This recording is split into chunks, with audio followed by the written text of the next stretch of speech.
empiezan cuando en la escuela no hablan del común destino. Han pasado 26 minutos de la hora 11.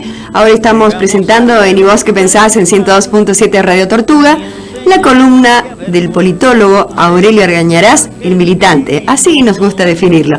Buen día, Aurelio, bienvenido. ¿Qué tal? ¿Cómo les va? Pero muy bien. Muchas novedades, pasan muchas cosas, ¿no? Hay para hablar de todo. De todo, horas. Sí, hay mucho por decir, hay muy mucho. Bueno, pero en realidad lo había prometido ya la semana pasada, el sábado pasado, que iba a hablar de García Márquez, nos dijo así, la promesa estaba. Y por eso ha titulado Aurelio la columna de este sábado, Un coronel cordobés en Macondo. ¡Ay, qué intriga que tengo! Luis Rodolfo Frías, un historiador poco recordado, dice haber tenido en sus manos una carta, sí, en la cual se dice que el 16 de febrero de 1867, un denso gentío de extramuros, con luengo a la cabeza, profiere mueras al presidente Mitre y a la guerra del Paraguay y toma el centro de la ciudad. En la misma carta se dice que esa noche sí, no se vio un solo doctor en la plaza. Caramba. Esto suena a Macondo. Sí, totalmente. Pero no ocurrió en Macondo, ocurrió en Córdoba. En la docta. En 1867. Uh-huh. Y la plaza, que la carta no dice el nombre, es la Plaza San Martín. Lo que pasa es que en esa época la Plaza San Martín era la plaza. Claro, no se la denominaba así, Plaza San Martín. Era la plaza de simplemente Córdoba, la digamos. plaza. Hay que imaginarse que la zona que está digamos, de la Cañada hacia Tribunales, sí, o sea, la zona que está fuera del centro más estricto de la ciudad de Córdoba, era llamada en esa época las Quintas de Oriente. O sea, era zona de quintas. Sí, Toda sí, la sí, zona que va de la Cañada hacia el oeste era zona de quintas. No estaba poblada claro, como estuvo poblada más tarde, digamos, ¿no? Sí, sí, sí. Y la Plaza San Martín era la plaza. Simplemente la plaza. Era simplemente la plaza. Hay otra curiosidad en esta carta, sí, que es la palabra extramuros. sí, ¿no? La palabra extramuros es una palabra que está totalmente en desuso. Hoy creo que hay posiblemente mucha gente ni siquiera sepa de qué se trata. Sí.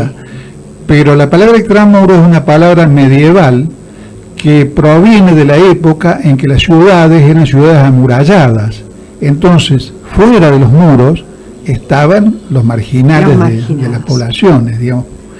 Entonces, la gente de extramuros, el gentío de extramuros, eran el pobrerío, digamos, los sectores populares, los marginales, digamos, porque en el centro en realidad vivía, en el caso particular de Córdoba, la aristocracia cordobesa, el comercio, digamos, los profesionales. Ese era el mundo que vivía en el centro. Claro, dentro, digamos. Dentro de lo que sería hoy el casco céntrico, digamos, sí, ¿no? Sí, que sí. Además no llegaba muy lejos.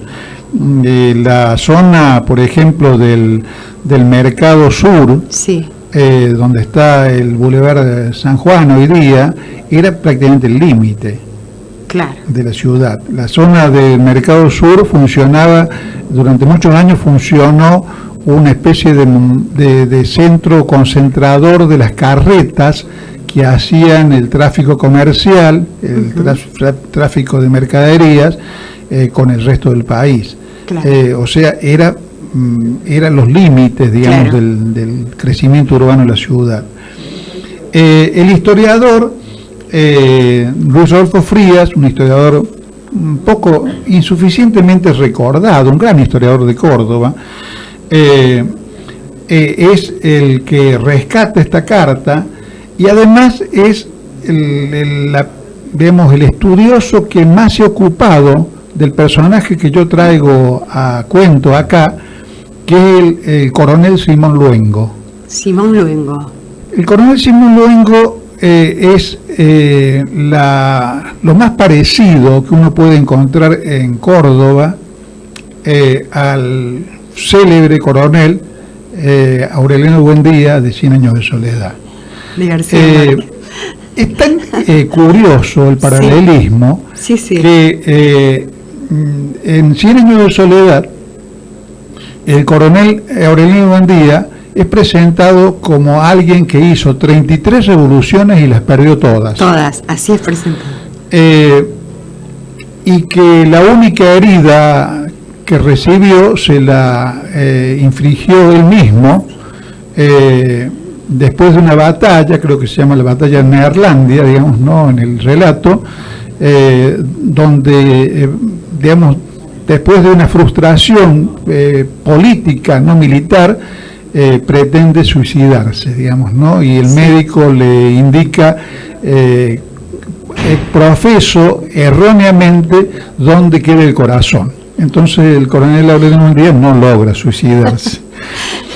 El personaje cordobés, que, repito, quien ha estudiado más su figura, su trayectoria es Luis Rodolfo Frías, pero también ha sido tomado, por ejemplo, por Fermín Chávez, digamos, ¿no? Hay todo un capítulo del libro sobre el Chacho de Fermín Chávez dedicado a Luengo. Es un personaje de 100 años de soledad. Yo escuchaba el otro día en los comentarios acerca de García Márquez y su obra, alguien que decía que García Márquez había llevado a la ficción o había traducido en la ficción la historia de Colombia. Y a mí me parece que ese juicio es un juicio erróneo, porque en realidad una de las cosas maravillosas de la obra de García Márquez es que en 100 años de soledad, en otros libros también, pero en 100 años de soledad particularmente, está como condensada toda la historia de América Latina. No es solamente Colombia, es América Latina. La historia de América Latina está llena de coroneles aurelianos Buendía, digamos, ¿no?, que se jugaron el pellejo y hicieron 33 revoluciones y las perdieron todas. Uno de esos personajes vivió en Córdoba, se llamaba Simón Luengo, fue sargento de milicias, y tan grande es el paralelismo que en el expediente judicial donde se intenta determinar cómo ha sido su muerte, Simón Luengo es muerto en las afueras de Córdoba, en un rancho donde estaba alojado en 1872 por una patrulla policial mandada por el gobierno de Córdoba, que lo trata de aprender y, digamos, ante una presunta resistencia de Luengo, lo mata. Lo mata a machetazos, uno de los integrantes de la patrulla. Y hay un expediente judicial, digamos, para tratar y cerrar el caso. El caso, donde el juez, yo he leído ese expediente judicial, lo define a Luengo como el constante revolucionario de Córdoba. Constante revolucionario, vaya título que le asignó, ¿eh? Y lo tenía merecido. Claro que lo tenía merecido. Luengo había hecho que, digamos, que estén registradas, había hecho en 1860 una revolución contra Mariano Fragueira. En ese momento Mariano Fragueira era gobernador de Córdoba. Había protagonizado en 1863 otra revolución contra Justiniano Pozzi, una revolución muy interesante porque a su vez se articulaba con una campaña político-militar del Chacho, que entra en Córdoba en 1863 y dirige una arenga a la población de Córdoba desde los balcones del Cabildo histórico, del Cabildo que tenemos hoy, digamos, ¿no? El mismo Cabildo de siempre. Y hay una serie de anécdotas curiosas alrededor de ese ingreso, porque el patriciado cordobés protege y en algunos casos interna en los claustros de las monjas a sus hijas, temiendo lo que pueden llegar a hacer los montoneros y el Chacho, y en realidad, se ve que ya la prensa de esa época, como la prensa de hoy, había creado este mito del carácter sangriento de los montoneros, porque en realidad los montoneros no afectan a nadie, son absolutamente respetuosos de la población, y no solamente no provocan en la ciudad el menor daño, sino que después, en lugar de parapetarse en la ciudad para resistir el ejército que, comandado por Paunero, mandan Mitre contra ellos, en lugar de parapetarse en la ciudad y librar la batalla dentro de la ciudad, con todas las ventajas tácticas que significa pelear dentro de una ciudad, amurallado, en lugar de hacer eso, salen a pelear en campo abierto, y así se da la batalla de las Playas, que es una batalla histórica en Córdoba por la conducta sangrienta y despiadada de las tropas de Mitre, que después de haber ganado la batalla, que libran en condiciones absolutamente desiguales desde el punto de vista del armamento, incendian los pajonales de las playas. Las playas quedan donde está hoy la fábrica militar de aviones. Allí. Claro, por eso son grandes terrenos, entonces por eso se llaman las playas. Incendian los pajonales sin haber retirado los heridos. Y después establecen en Barrio General Paz un campo de concentración, donde torturan a los prisioneros cordobeses. La batalla de las Playas fue durante muchas décadas recordada en Córdoba como un motivo para odiar al ejército mitrista, ¿no? y conservar vivo el rencor y la conciencia acerca del carácter destructivo, criminal, digamos, ¿no? de las tropas de Mitre. Bueno, ese es uno de los episodios. Después, en 1866, estamos hablando de pocos años, digamos, ¿no? Encabeza una nueva revolución con el gobernador Roque Ferreira. Y en 1867 se levanta contra su propio gobernador, porque forma parte del espectro político en el cual está ubicado Luengo, el gobernador Mateo Luque, que es un gobernador federal en ese momento, pero que Luengo considera no vendido, sino que está en ese momento practicando excesivas concesiones en la negociación con Buenos Aires. Entonces se levanta para presionarlo y para, digamos, acomodar la situación al punto de vista que tenía Luengo y que tenía el sector al cual Luengo representaba, porque en realidad, para que nos ubiquemos, Luengo era una especie de caudillo de los artesanos, mulatos y del pobrerío, digamos, ¿no? de la ciudad de Córdoba, que estaba siendo diezmado no solamente en las batallas, sino económicamente por la política librecambista de Buenos Aires y de General Mitre, que los dejaba sin trabajo, que destruía las industrias del interior y entonces los dejaba en una situación cada vez más precaria y cada vez más desamparada. Claro, Esta situación generó la resistencia de las provincias del interior a la política mitrista, que era una política aliada al capital inglés,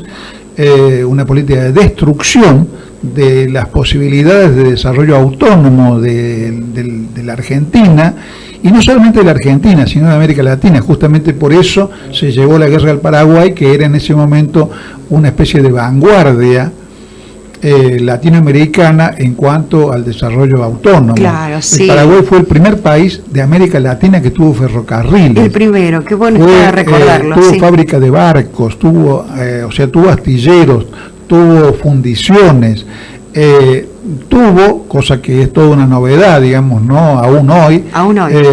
Las famosas estancias de la patria, sí, que eran estancias del Estado. Sí. En realidad la presencia de los jesuitas en el Paraguay, en la época de las misiones, había dejado una especie de herencia de propiedad comunitaria, de ausencia de desarrollo de la propiedad privada, porque las estancias jesuíticas sí, no eran, digamos, tenían un carácter comunitario, digamos, sí, no eran propiedad de nadie.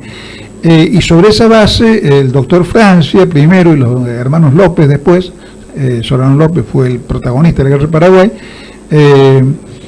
lo estructuraron ese sistema de estancias del Estado que junto con una política de cerrar el Paraguay a la inversión extranjera, sí, a la penetración extranjera, mandar jóvenes paraguayos a Europa para que asimilaran los últimos desarrollos de la técnica y la tecnología del momento, de esa época, sí, sí, había hecho del Paraguay una especie de gran potencia sudamericana, sí, que de paso se ha dicho, es lo que explica que la guerra del Paraguay, que el general Mitre, que era una especie de atolondrado en el terreno militar y de fanfarrón, sí, digamos, dijo que iban a ganar en 1 o 2 meses, durara 5 años.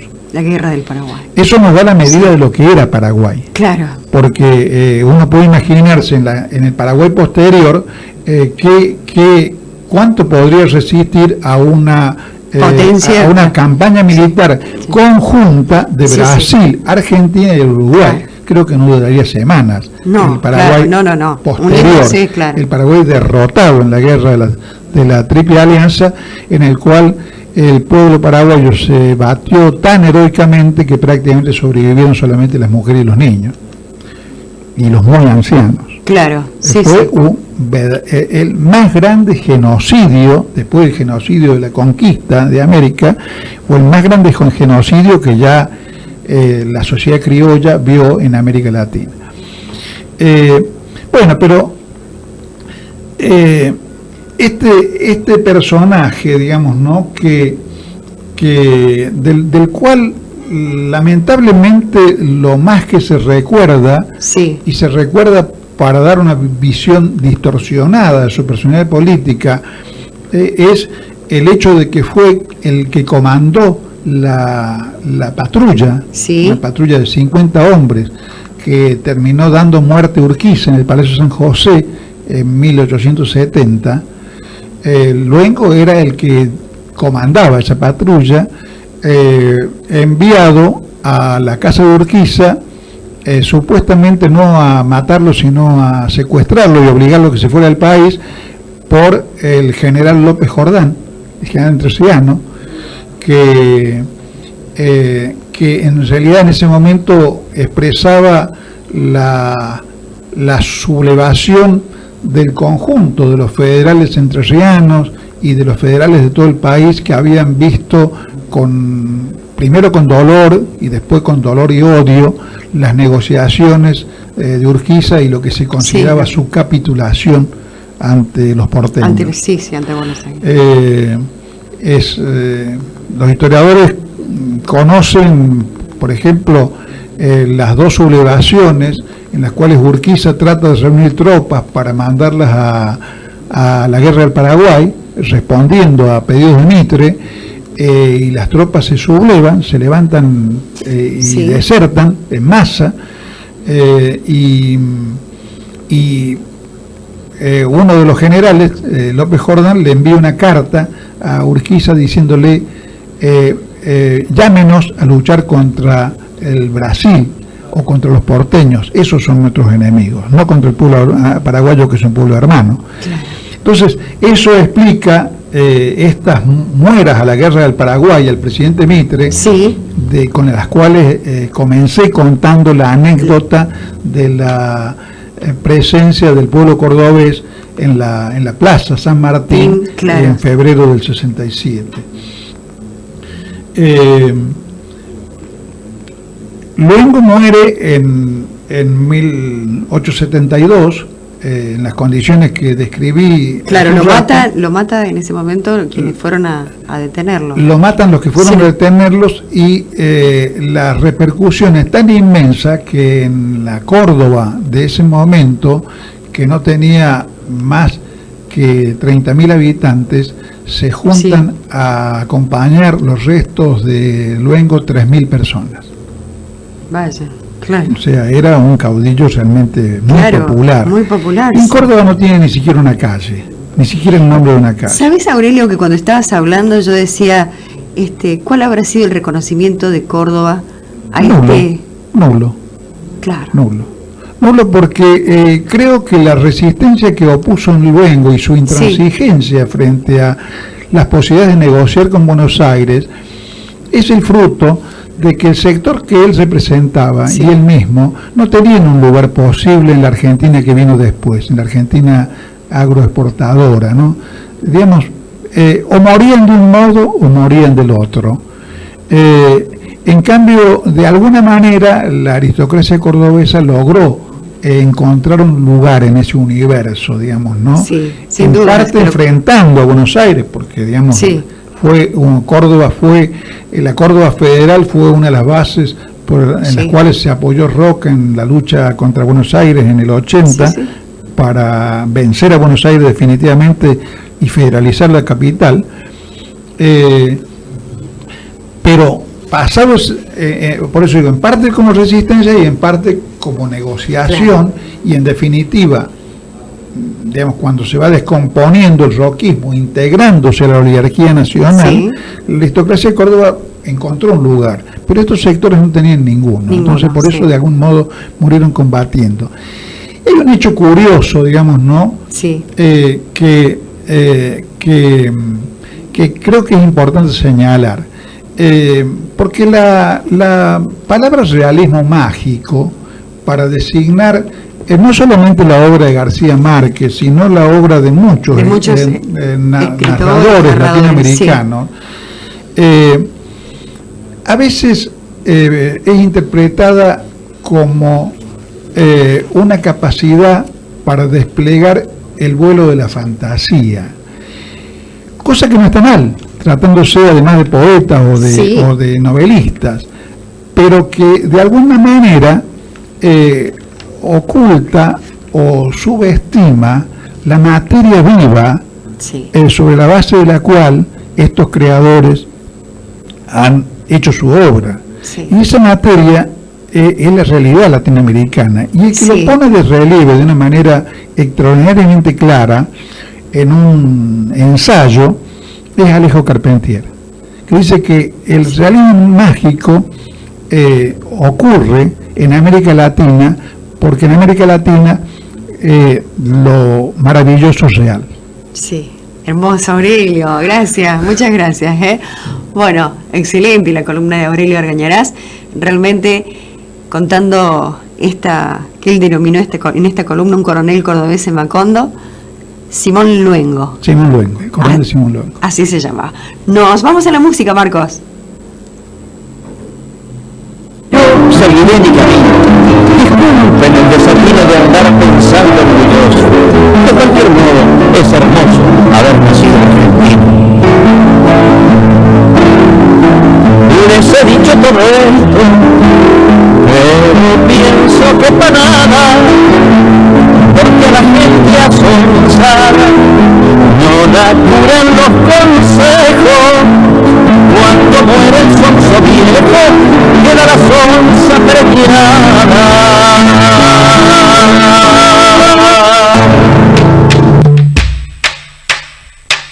Escuchen tocar al tamborero, luna llena de cuero es la lonja de su tambor. Escuchen tocar al tamborero, luna llena de cuero es la lonja de su tambor. Escuchen tocar al tamborero, luna llena de cuero es la lonja de su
colombiano dichoso es, amigo negro José. Llena de amor las miradas, como para mirar, tamboril de sus ojos parece hablar, y su camisa enviada quiere saltar, amigo negro José.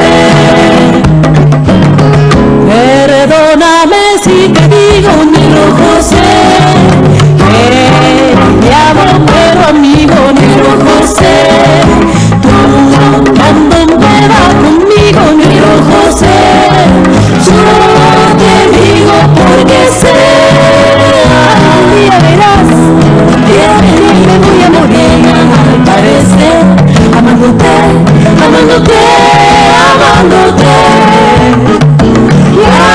En el baile las cejas yo sé muy bien, amigo negro José. Y fácil que me dijo, no te enamores de nadie, no te enamores de nadie, me dijo, no te enamores de nadie, mi vida, mi amor. Fácil que me dijo, no te enamores de nadie, José, no te enamores de nadie, José, no te enamores de nadie, José.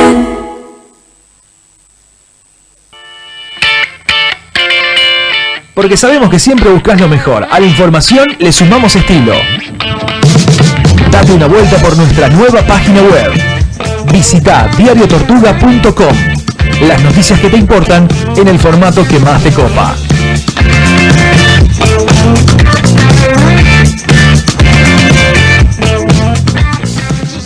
Este es un espacio publicitario en Radio Tortuga. Podés tomarte la molestia de ir hasta el kiosco o empezar el día leyendo Papel Tortuga desde tu casa o trabajo. Toda la información del Valle para la Chasca, los más completos informes de la región y lo que realmente necesitas saber con periodismo fuertemente comprometido. Papel Tortuga, el periódico con más información local. Único sistema de suscripción. Suscribite también en el 432-781 o buscanos en Facebook. Papel Tortuga, periodismo responsable. Periodismo comprometido. Queremos información para decidir y libertad para elegir. Queremos parir con amor. Estuve todo el parto abrazada a mi compañero. Con placer, con amor. Me hubiera gustado elegir cómo, cuándo y dónde parir. Me hubiera gustado confiar en la sabiduría de mi cuerpo. No dejes que te pasa. Todos podemos parir con dignidad. Con poder. Todas las mujeres tenemos derecho a un parto respetado. Todos los bebés tienen derecho a un nacimiento respetado. ¿Cómo, cuándo y dónde parir? En Argentina hay leyes que reconocen tus derechos y los de tu bebé en el proceso de embarazo, parto y posparto. La ley 25.929, que protege los derechos de madres, padres y recién nacidos en el proceso de parto y nacimiento. La ley 26.485, la ley 26.529. La violencia obstétrica es violencia de género. Queremos parir con amor, con placer, poder. Para más información consulta Grupo Parto Humanizado en Córdoba, Facebook. Cajita musical. No somos estrellas de mar, somos cangrejos de río. ¡Somos cangrejos! Cajita musical. Todos los jueves de 22 a 24 por Radio Tortuga.